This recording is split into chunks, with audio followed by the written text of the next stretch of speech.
Hello, Andy Poe here, and I've got a couple new instruments I just wanted to show you.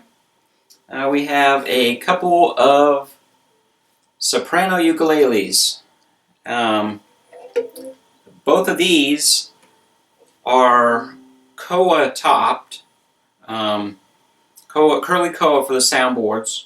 The back, sides, and neck are all curly maple that have been hand stained to kind of this sunburst coloring.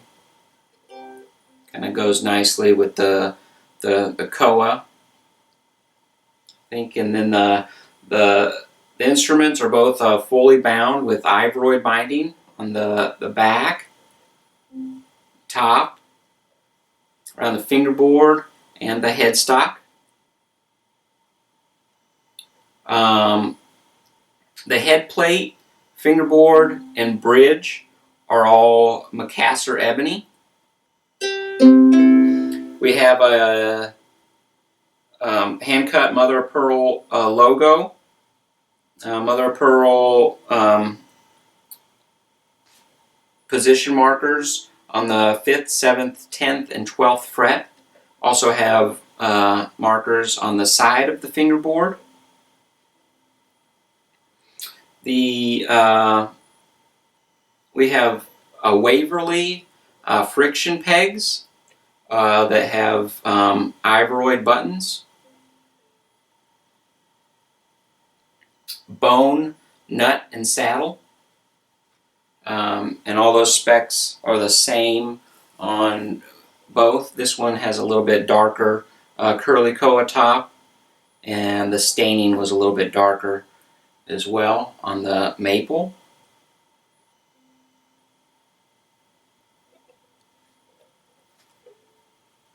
This one was a little bit lighter.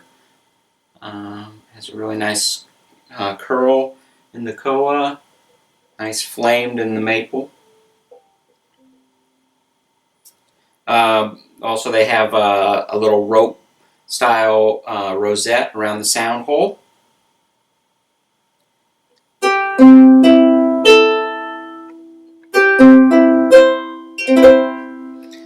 They're both strung with Worth brown fluorocarbon strings.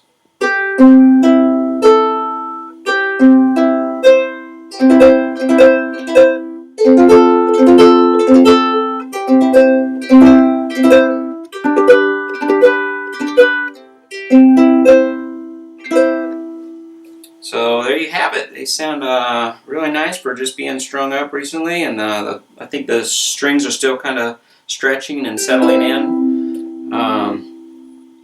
But nice couple soprano ukuleles. The bridges have a string through the body tie system. So you just have these little holes for the strings, and basically what you'll do is when you get your strings and you unwrap them, typically they're kind of coiled up, and it's just a matter of feeding it through the holes. And if you kind of twist it or whatever you need to do, typically what they'll do is when you feed them through, they'll kind of loop around and line themselves up with the sound hole. It's just a matter of grabbing it and pulling it through. Just pull it through enough to where it's not going to pull out of the bridge. Leave yourself enough room to where you can grab it and pull it back out after you tie the knot. Tying the knot is just a matter of looping it a couple times on the heavier C string, and E. Typically you can get away with 2 loops. On the thinner strings, maybe go 3. Once you kind of have that knot, I do is just kind of turning away from the instrument, grab it. Got this little tool, which is just a piece of ebony with a hole in it. What you'll do is kind of pull that in through there, grab onto that, and away from the instrument to take like these little needle nose pliers. If you kind of turn it around like that, you can kind of just pull that knot tight.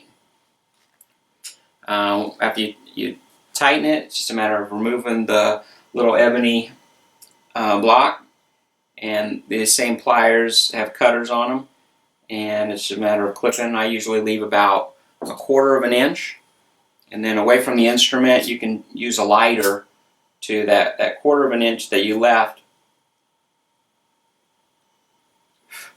can burn it down to the knot, and that gives you a nice little bead, so that when you pull it back through the instrument, that little bead will hold on the inside, and so you got a nice tie in there. And so then you just pull it back through, string it through the pegs, and tune it up.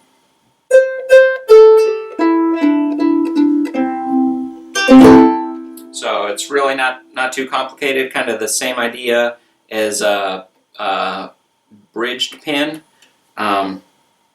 but I prefer the cleaner look and the less weight without the pins.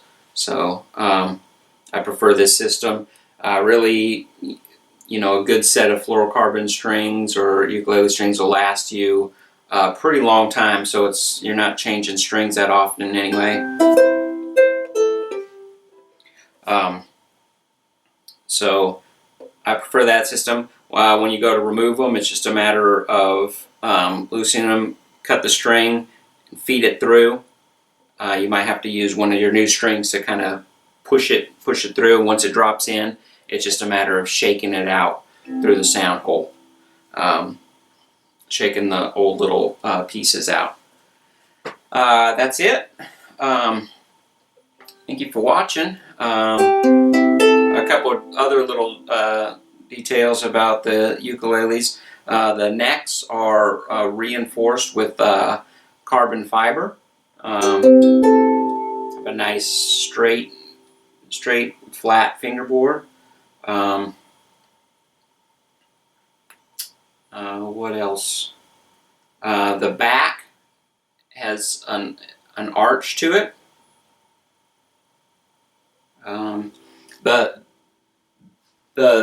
The top, back are solid, solid koa, solid maple. I like to use for the sides a two-piece construction, which here's a tenor ukulele sides that is rosewood, and I do double sides, and that just gives you a really solid, sturdy rim set that will increase the stability of the instrument. Also, additionally, it reduces some of the weight of the heavier wood. Like for example, this is rosewood, which is really dense and heavy. I cut two sides the same, and then bend them and laminate them. This isn't like a cheap plywood. This is actually more effort to make this for me than just a single side. But the additional stability and the reduced weight, I feel, is worth the time and effort.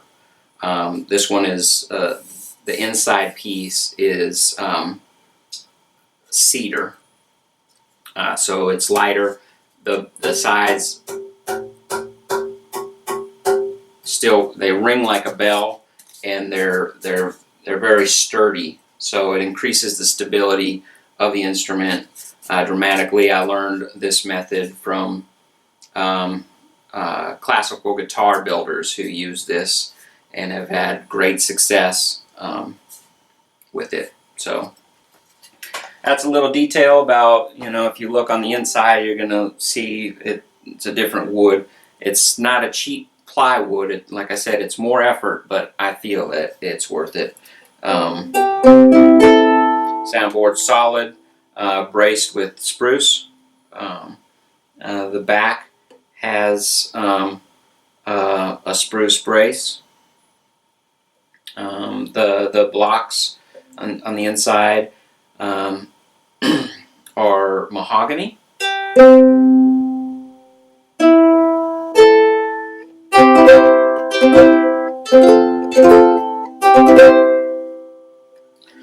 So I think we covered just about everything on it. So yeah, we got a couple soprano ukuleles. So thanks for watching the video. I'll have more instruments coming soon, and you take care.